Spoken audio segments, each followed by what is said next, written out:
문재인 정부 1년. 처음에 장밋빛 전망과 달리 고용 쇼크를 비롯한 여러 지표의 악화로 우리 경제에는 비상이 걸렸는데요. 지난 6월 26일 청와대 경제팀이 전격 교체됐지만 신임 경제수석인 윤종원 주 OECD 대사 역시 포용적 성장을 주창하고 있어 기존의 소득 주도 성장 정책 기조를 유지할 것이라는 전망이 우세합니다. 이와 관련해 경제석학들은 우려의 목소리를 표하고 있는데요. 소득주도 성장 정책, 과연 성공적인 안착이 가능할까요? 아니면 이를 대체할 새로운 정책 기조가 필요할까요? 오늘 서정리의 경제펀치에서는 서울대학교 경제학과 표학길 명예교수와 함께 소득주도 성장 정책에 대해 심도 깊은 이야기를 나눠봅니다.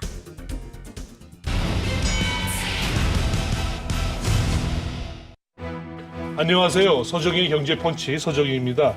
한국 경제의 오늘과 내일을 고민하고 통쾌한 한방으로 문제점까지 짚어보는 경제펀치. 오늘 재미난 주제 한번 다뤄보고 싶습니다. 최근에 청와대 경제팀이 경제수석이 바뀌었죠. 아마 지난 1년여간의 문재인 정부의 어떤 포괄적인 경제 평가에 대한 하나의 반영이 아닐까 싶습니다.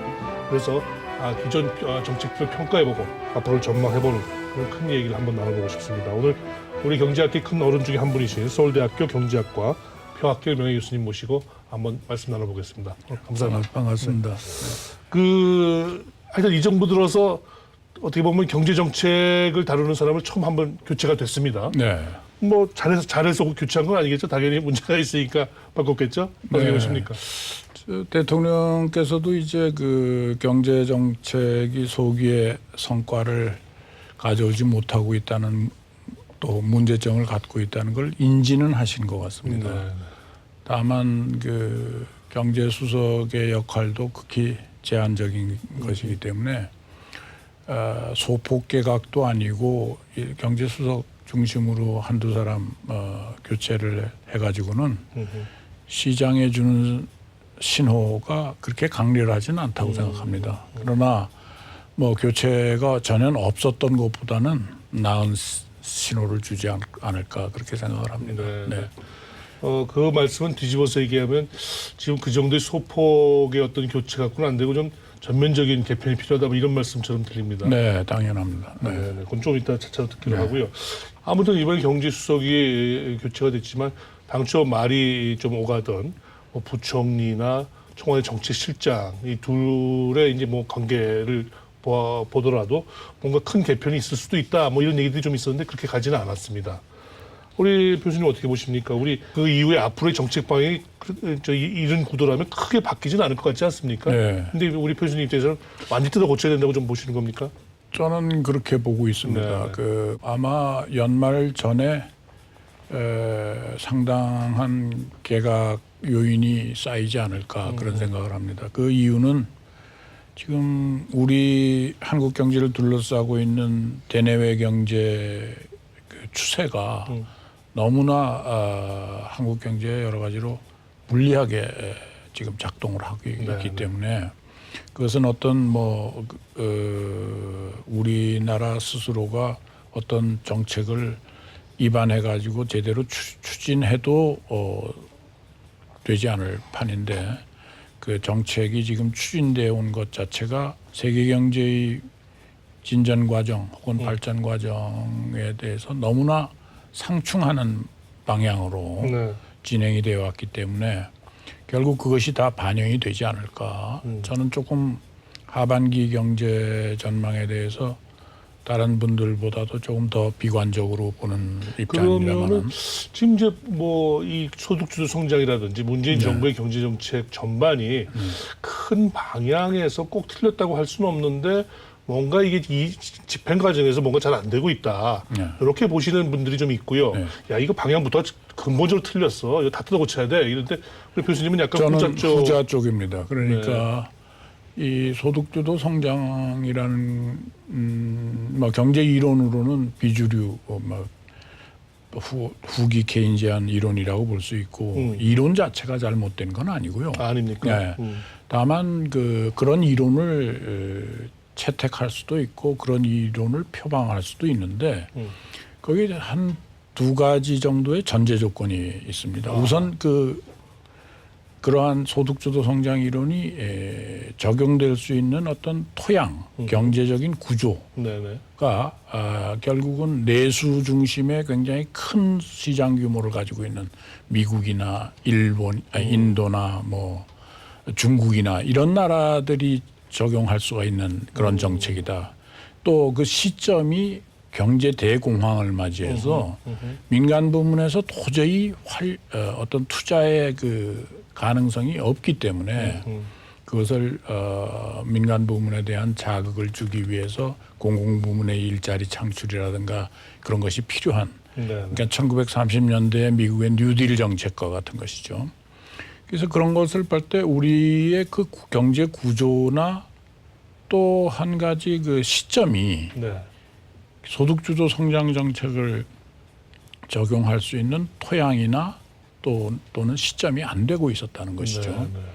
또 마지막으로 지금 후기 케인지안들도 인정하고 적용을 하고 있는 이론 중에 하나가 그 이 소득주도 성장 정책이 제대로 효과를 발휘하려면은 임금 인상을 자제할 줄 아는 그러한 사회적인 인프라, 제도적인 인프라가 구성이 된 나라에 국한된다는 거죠. 그 임금 인상에 대한 폭이라든가 안 그러면 임금 인상의 지속성 이런 것을 가지고 노사 간의 협약 혹은 정부와 노사 간의 3자 협약이 어느 정도 잘 지켜질 수 있는 임금 인상을 급속도로 안 하더라도 뭐 인플레이션 율에 연계시킨다든가 하는 걸 우리가 저희 쪽에서는 뭐 임금 자제, wage restraint 모형이라고 얘기를 하는데요. 그런 게 성숙하게 이루어진 경제에 국한된다는 것이죠. 예를 들자면 많이 드는 게 독일을 예를 많이 들고 있습니다. 그런데 반해서 지금 베네수엘라, 브라질, 그다음에 2000년대 초에 그 남유럽 국가들, 포르투갈, 뭐 그리스 전부 이 소득주도 성장 정책을 시도를 했죠. 그러니까 이게 전례가 없는 게 아닙니다. 전례를 했는 이런 나라들이 다 임금 자제를 할 줄 아는 그런 그 사회적 인프라가 구축이 안 됐기 때문에 다 실패를 했죠. 그래서 그 실패한 그 정책을 우리가 이 시점에서 다시 되풀이하는 거는 우선 경제 정책의 철학적 기초가 굉장히 취약하다는 것이죠. 네. 그렇기 때문에 지금 늦지 않았고 정부가 대전환을 해야 된다. 제가 내세우고 싶은 거는 주장하고 싶은 거는 사회적인 경제적인 분위기를 소득주도 성장에서 투자주도 성장으로 바로 들어가야 된다. 다시 말하면 투자의 모든 우선순위를 주는 방향으로 해야 된다는 거고. 그리고 그것도 그냥 뭐 벤처 중심이라든가 혁신 투자 중심이라는 모호한 그런 투자보다도 우리가 현재 그나마 경쟁력을 가지고 있는 주력 산업, 대기업, 중견기업 중심으로 투자 여력이 있는 그런 기업들 중심으로 하되 그런 기업들이 국제 경쟁력을 다시 회복할 수 있도록 재투자, 혁신 투자를 유도해 놔야 돼요. 정부는 그것을 간접적으로 금융 지원이나 세제 지원을 통해서 지원해 주는 역할에 그쳐야 된다는 것이죠. 마지막으로 그 공공부문에서의 일자리 창출이라는 것이 크게 그 구슬을 잘못 낀 예라고 생각을 합니다. 왜냐하면 공공부문은 대개 민간 부문에 비해서 생산성이 굉장히 낮은. 그렇죠. 그런 부문의 일자리 창출을 억지로 하게 되면은 결국은 공공부문 취업준비생들만 늘어나는 효과를 가져왔고요. 그다음에 민간 부문이 따라서 일자리 창출을 늘려주면 좋은데 민간 부문은 영어로 얘기를 하면 구축 효과, 다시 말하면은 크라우딩 아웃이 되는. 크라우딩 아웃이 되기 때문에 민간 부문에서는 오히려 일자리 창출이 아니라 일자리를 축소하려고 들게 되죠. 왜? 그 부문의 공공부문이 비대하고 확대해지니까 민간 부문이 들어갈 수 있는, 예를 들자면 의료 서비스라든가 이런 부분에서 민간 부문이 점점 위축될 수밖에 없겠죠. 그래서 그러한 그 정책 간의 어떤 조율, 정책 간의 우선순위의 파악 이런 것이 좀 미숙하지 않았는가. 네. 그래서 지금이라도 정책 기조가 네. 제가 강조하고 싶은 건 기조입니다. 기조가 크게 변화되어야 된다 하는 생각입니다. 예를 들자면 공정거래 정책을 강화하는 것은 뭐 공정경제 확립이라는 우리 정말 중장기 우선순위가 있는 그런 정책이라고 생각을 합니다. 그거하고 규제 완화 정책을 같이 내세우다 보니까 아무래도 서로 충돌이 있겠죠. 상충이 되고 있는 것이죠. 그러니까 혁신성장으로 연결이 못 되고 있다는 것을 대통령께서 인지하시고 어떤 면에서는 굉장히 불만스럽게 생각을 하시는 것 같은데 이건 어차피 정책 목표가 상충될 수밖에 없는 두 정책을 그렇다고 어느 동시에 하나만을 선택할 수는 그것은 없는 거 아닐까요? 물론입니다. 네. 그러나 중장기 정책으로서의 공정 정책의 확립 그거는 중장기적 과제가 아니냐. 왜? 그건 어차피 법에 의해서 공정 경제 정책을 추구를 해야지. 네, 네. 법이 없는 상태에서 뭐 대기업 보고 이래라 하청 구조를 엄연히 있는 하청 구조를 두고 그 하청 구조를 없애라. 이것이 있을 수가 없는 거죠. 그러니까 법이 먼저 이루어져야 되니까 저는 그건 중장기 과제로 하되 그러네요. 규제 완화 같은 것은 훨씬 단기적으로 할 수 있는 오히려 지금 정책이 바뀌었어요. 그게 바뀌는 것이죠. 네. 우리 그 대기업들의 그 경쟁력, 생산성이 나름 한때 이제 잘 이렇게 경쟁력을 갖고 있다가 저 근자 들어서 자꾸 이제 밀리고 있다고 그러는데 네.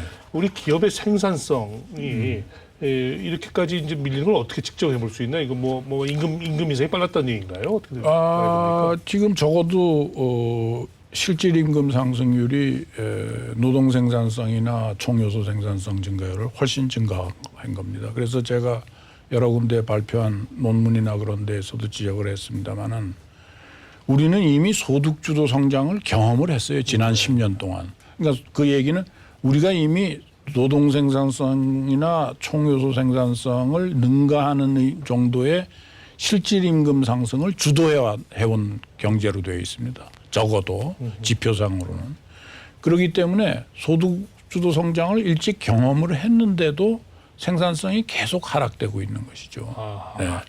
이미 소득 주도 성장을 경험했다. 네. 그러니까 지금 소득 주도 성장을 가지고 다시 한국 경제를 실험 경제로 만들 이유가 없다는 것이죠.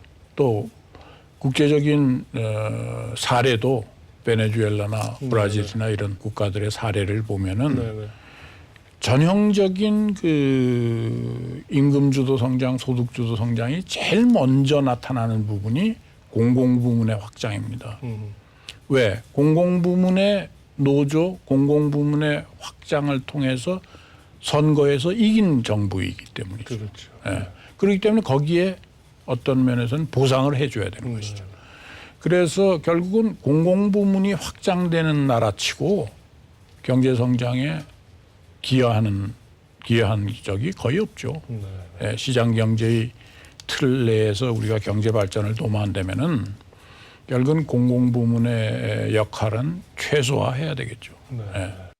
이 최저임금 인상 같은 경우 이제 뭐 소위 말해서 선의의 정책이 가져오는 패러독스처럼 오히려 보호하려는 대상 쪽이 오히려 희생을 당하고만은 그런 결과가 이제 단기적으로 나타나고 있는 그게 어떤 면에서는 아이러니죠. 역설적인 상황인데 뭐 지금 현 정부가 노동 소득 특히 하위 10%나 20%의 노동 소득을 어떻게 해서든지 올려서 동반 성장이나 포용적 성장을 시도하려고 했죠. 나쁜 마음으로 현 정부가 그런 계층의 노동소득을 줄이려고 한 건 아니죠. 그런 면에서는 저는 현 정부의 선의적인 의도, 정책의 해석은 저는 같이 공유를 합니다마는 경제 정책이라는 게 그 속도와 시기가 문제라고 생각합니다. 네, 그 OECD 보고서에도 연례 보고서에도 나왔지만 한국의 최저임금 인상폭은 전례가 거의 없고요. 그런 속도의 그런 광폭의 임금 인상률은 최근에 있었던 예는 인도네시아에서 한 40% 올린 적이 있죠. 네. 그 인도네시아도 전형적인 그 인기 영합주의에 입각한 정부가 들어서면서 했지만은 거의 모든 외자 기업들이 떠나기 시작을 했습니다. 인도네시아에 진출했던. 그래서 그런 사례들을 좀 우리가 좀 더 면밀히 분석해야 되지 않을까. 물론 여기 거기에 대해서는 여야를 막론하고 다 정치권에서 그 에스컬레이션을 할 수밖에 없었던 그런 상황은 뭐 인식을 최저임금을 하고 있습니다. 올린다는 것 자체는 어찌됐건 생산성이 가장 낮고 그 사회의 어떤 경제 구조에서 가장 변방에 있는 어떤 일부 부분들이 결국 그 사회에서 떨어져 나가는 과정 아니겠습니까? 그렇습니다. 그렇게 된다면 부분적으로는 어차피 낮은 단계의 그 임금을 받고 있는 가장 열악한 부문의 그 노동력들이 일시적으로는 도태되는 거죠. 그러니까 그렇습니다. 재교육을 받는다든지 네. 하면서 더 생산성 높은 곳으로 이제 이전이 돼야 되지 않겠습니까? 근데 그게 선순환 구조인데 네. 정부가 의도한 것도 아마 그런 그렇죠. 채널일 겁니다. 근데 그렇게 간단하지가 않은 것이 최저임금 인상과 근로시간 단축이 동시에 진행이 되면서 어떤 면에서는 분위로 따지면은 노동소득의 하위 10%나 하위 20%에 속하는 노동 부문은 일자리가 창출이 되는 게 아니라 일자리가 위축되고 축소될 수밖에 없는 상황이 됐죠. 그러니까 일자리가 줄어들고 오버타임 할 수 있는 시간이 줄어듦에 따라서 실질소득은 더 줄어드는 것이죠. 그러니까 문제는 임금이 아니라 일자리죠. 네. 또 일자리 중에서도 그걸 파타임 일자리냐 풀타임 일자리에 따라서 소득은 일자리 일하는 시간 곱하기 왜 임금이니까. 네, 네. 그래서 정부에서 간과한 것은 이렇게 하면은 하위 10%나 20%의 계층의 노동소득이 획기적으로 올라가는 네. 그러한 포용적 성장 정책이 성공하지 않을 것이냐 그랬는데 자영업자들한테 10사람한테 물어보면 9사람은 지탱을 할 수가 없다는 거죠. 3명 쓰던 사람은 고용을 쓰던 사람은 1명이나 2명으로 줄이지 않으면은 우선 당장 자기들이 자금의 압박을 받으니까 지탱을 할 수가 없는 것이죠. 그 사람들은 다른 옵션이 있는 게 아닙니다. 그렇죠. 뭐 그것도 아무튼 너무 네. 템포가 빨랐고 속도가 네. 빨랐고 그 폭도 너무 강도도 너무 그렇고 강했다. 이제 뭐 말씀이시죠. 불행하게도 그 노동시장 단축이라는 정책이 동시에 네, 진행이 진행이 되면서 들어오니까. 그것이 일종의 뭐 강화됐다 그럴까요? 그런 부정적인 요인이 더 강화돼 버리는 그런 상황이 근데 앞으로는 됐죠. 모르겠습니다. 이제 새로운 경제 수석은 뭐 포용적 성장주의라고 그러는데 네. 그건 뭐 어떻게 다른 건지 모르겠습니다만은 이 경제 정책이라는 게 그렇지 않습니까? 어떻게 보면은 어떤 그 목적 함수라고 그럴까요? 우리가 달성하고자 하는 어떤 그 목적을 한두 가지로 우선순위를 정해야 될 텐데 참 너무 많은 것들이 지금 산적해 있어서 이 5년 단임 정부가 참 해결하기가 참 쉽지가 않습니다. 그런데 아까 정책 기조의 대전환이 가장 필요하다고 말씀을 드린 이유는 결국은 경제는 어떤 면에서는 분위기, 네. 예, 정책의 환경 이런 것에 굉장히 민감하다고 생각을 합니다. 봐도 그런 이유 때문에 금리 문제도 저는 좀 염려를 하는 쪽인데요. 물론 우리 가계부채의 부담이 굉장히 크지만 미국의 정책 금리하고 우리나라의 지금 현재 정책 금리의 격차가 0.5%포인트 정도로 그렇습니다. 격차가 네. 일어나고 있습니다. 네. 이거는 좋은 사인이 아니죠. 그렇죠. 왜냐하면 그만큼 그렇게 되면은 원화가 이제 약세로 더 들어서고 네, 네. 주가도 내려가게 네, 되고 네. 그렇기 때문에 금융위기의 가능성이 점점 더 높아지고 하기 때문에 저는 정부 경제정책의 초점이 네, 네. 가장 중요한 것이 세계 경제의 흐름. 네. 미중 간에 특히 이 무역 전쟁이 이제 진행이 되면서 그 진행의 폭이나 속도가 네. 더 커지면 커졌지 수속될 가능성이 없다고 봅니다. 네. 그래서 세계 경제의 추세를 잘 우리가 따라가 줘야 되지 않겠냐. 세계 경제가 금리 인상의 추세로 가는데 우리 스스로만 금리를 막아둔다든가 예. 그런 정책이야말로 가장 그 어떤 면에서는 불합리한 정책이 네, 아니냐. 그게 소득주도 성장 정책의 가장 그 네거티브한 관점이 어디에 있었냐면 소득주도 정책의 포커스가 국내 가진 자와 안 가진 자의 소득 재분배에만 있었지. 성장론이 아니라 분배론. 네.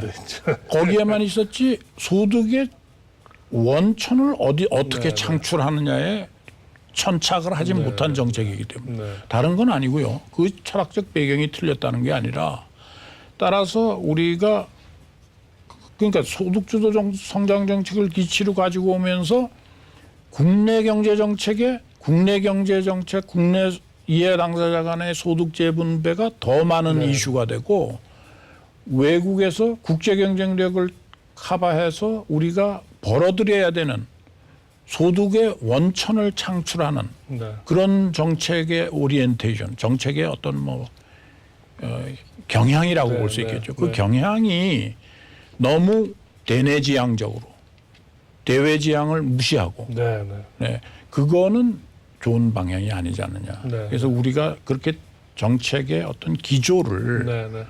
대외지향적으로 다시 돌아서고 그리고 외국에서 특히 주요 국가에서 금리를 인상하면 네. 우리도 금리 격차를 줄여나가서 그렇습니다. 인상하는 방향으로 그렇게 정책 기조를 다잡아가는 것이 지금 뭐 일단 가장 중요한 정책이 뭐 아닌가 1년 지났으면 남은 기간이 뭐 다음 선거까지는 한 1년 반 이상 남아 있기 때문에 좋은 기회가 있을 것 같아요. 한번 다시 추스르고 말씀 주신 대로 네. 우리의 경쟁력을 좀 강화해 가는 쪽으로 이렇게 좀 조금씩 바꿔 나가야 되지 않을까 그렇게 네. 생각해 봅니다. 마지막으로 뭐 최근에 그 북한 문제, 특히 북한 비핵화 문제와 관련돼서 너무나 민간 부문에서나 정부 부문에서 과도한 기대를 하고 있는데요. 저는 절대로 제 개인적인 생각입니다만 북한이 그렇게 쉽게 경제 개방을 특히 남북한 간에 이루지 않으리라고 생각합니다. 네. 속도 조절에 들어가고 결국은 북한은 체제의 유지에 우선 그렇겠죠. 정책이 있기 때문에 시도를 한다면은 중국하고 먼저 네. 한정된 부분에서 시도를 하기 시작할 겁니다. 네. 그래서 거기에 대해서 너무나 큰 기대, 뭐 환상 그런 네, 것은 네. 갖지 않는 게 좋지 않을까 그렇게 생각합니다. 아까 그 초반부에 앞으로 그 개편의 모멘텀들을 계속 쌓아나갈 것 같다. 아마 네. 이번 그 네. 경제수석뿐만 아니라 네, 네. 뭐 그 말씀이 상당히 인상이 있네요. 아마 네. 앞으로 여러 가지 변화가 좀 이루어져야 될 걸로 이렇게 생각해 볼 수 그렇습니다. 있을 것 같습니다. 네. 오늘 말씀 대단히 감사합니다. 감사합니다.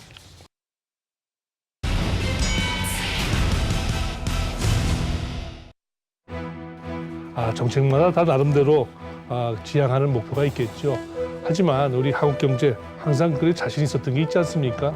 제조업 경쟁력이 있었고요. 일자리 항상 자신 있었는데 이 두 가지가 점점 자신을 잃어가는 것 같아요. 그래서 참 어려움이 있는데 이 부분들을 다시 한번 더 키워나갈 수 있는 대외적인 경쟁력을 바꿔나가는 그런 쪽으로 생각들을 자꾸 바꿔나갔으면 좋겠습니다. 서정희 경제 펀치 오늘 여기서 이만 인사드리겠습니다.